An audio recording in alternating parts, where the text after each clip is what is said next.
વડોદરા શહેરમાં ગોત્રી વિસ્તારમાં નીલાંબર તક્ષશિલા 2માં બિલ્ડરની મનમાની સામે આવી છે. બિલ્ડર દિલીપ ગોરેચા સોસાયટી અને લોકો સાથે છેડપીંડીના આક્ષેપ કરવામાં આવ્યા છે.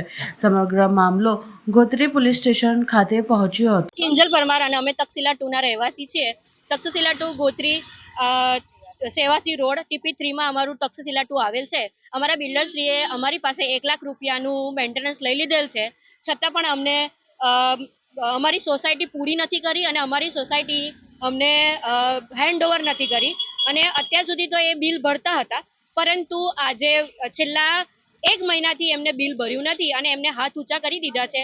છેલ્લા 2 મહિનાથી બિલ ભર્યું નથી અને એમને હાથ ઊંચા કરી દીધા છે કે હવે અમે બિલ ભરીશું નહીં, હું બિલ નહીં ભરું અને મેન્ટેનન્સના પૈસા લઈ લીધેલ છે. અત્યારની પરિસ્થિતિ અમારી હાલની એવી છે કે અત્યારે પાણી અને લાઇટ બંને બંધ છે. જીવન જરૂરિયાત વસ્તુમાં અમારે આ પાણી અને લાઇટ બંને આવે છે અને અમારે ત્યાં બાળકો, સગર્ભા અને વૃદ્ધોને બહુ જ તકલીફ પડે છે અને અત્યારે પણ અમે તકલીફ ભોગવીને અહીંયા પોલીસ સ્ટેશન આવ્યા છે અરજી આપવા માટે. બિલ્ડરને અરજી આપવા આવ્યા છે કે તમે આનું કંઈ સોલ્યુશન લાવો. આટલા વખતથી અમે આ રહીએ છીએ, અમે બહુ જ હેરાન થયા છે. એમને સોસાયટી પૂરી કરી નથી અને અમને કોઈ પણ જાતની સુવિધા આપી નથી. અમારી સાથે છેતરપિંડી થયેલ છે. એ છેતરપિંડીની વિરુદ્ધ અમે અહીંયા કેસ કરવા આવ્યા છે. અમારા પૈસા લઈ લીધેલ છે, પૈસા પણ પાછા આપવા માંગતા નથી અને એવું કહી દીધું છે કે મારી પાસે પૈસા નથી, તમારે બિલ ભરવું હોય તો ભરો. હવે અમે ક્યાં જઈએ? હવે અમે ઘર લઈને બેઠા છે. અમારી પાસે એટલા પૈસા નથી કે અમે બીજું ઘર લઈએ. હવે અમારે સોલ્યુશન જોઈએ છે. કેટલા વખતથી અમે આ લડત લડીએ છીએ પણ અમારી પાસે પરિણામના જવાબમાં શૂન્ય જ મળે છે અમને. તો અમને આનો જવાબ જોઈએ છે અને અમારે બિલ્ડર પાસેથી પણ જવાબ જોઈએ છે. બિલ્ડરને કહો કે અમારું આ પ્રોબ્લેમનું સોલ્યુશન લાવી આપે. મારું નામ છે કિંજલ પરમાર. ડાયાભાઈ ઝાલા, મારી ઉંમર 71 વર્ષ છે.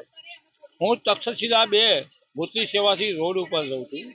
છેલ્લા 4 વર્ષથી હું ત્યાં રહું છું, પણ મેં જોયું કે અમારા બિલ્ડરે બ્રાઉઝરમાં આપેલા વચનો આજ સુધી પૂરા કરેલા નથી અને છેલ્લા 20 દિવસથી એ અમારા વોચમેન દ્વારા કહેવાયું કે હવેથી હું લાઇટ બિલ પણ ભરવાનો નથી. આ માણસની એટલી હિંમત નથી કે અમારી સામે આવીને બેઠક કરીને કહે કે ભાઈઓ હવે હું થાકી ગયો છું, કે હું કેપેબલ નથી. આવું એણે કહ્યું નહીં. અમારી એવી માગણી છે કે એ અમને મકાન કમ્પ્લીશનનું સર્ટિફિકેટ આપે અને અમારા ડિપોઝિટના પૈસા પાછા આપે. બાકી અમારે એના ઘરની કોઈ સુખ સગવડ જોતી નથી. અમારી સાથે નાના બાળકો છે, અહીંયા અત્યારે પણ મારી જો હાજર છે અને આ જો આ કેટલા વૃદ્ધ માણસ છે. આ 75 વર્ષના વૃદ્ધ છે, એ પણ તકલીફ પાણી અને લાઇટ વગર ભોગવી રહ્યા છે. લિફ્ટ એમનાથી ચડાતી નથી, મારાથી પણ ચડાતી નથી.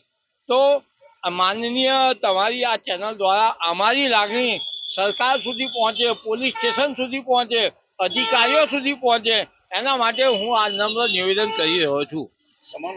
મારું નામ કિરીટભાઈ ડાયાભાઈ ઝાલા.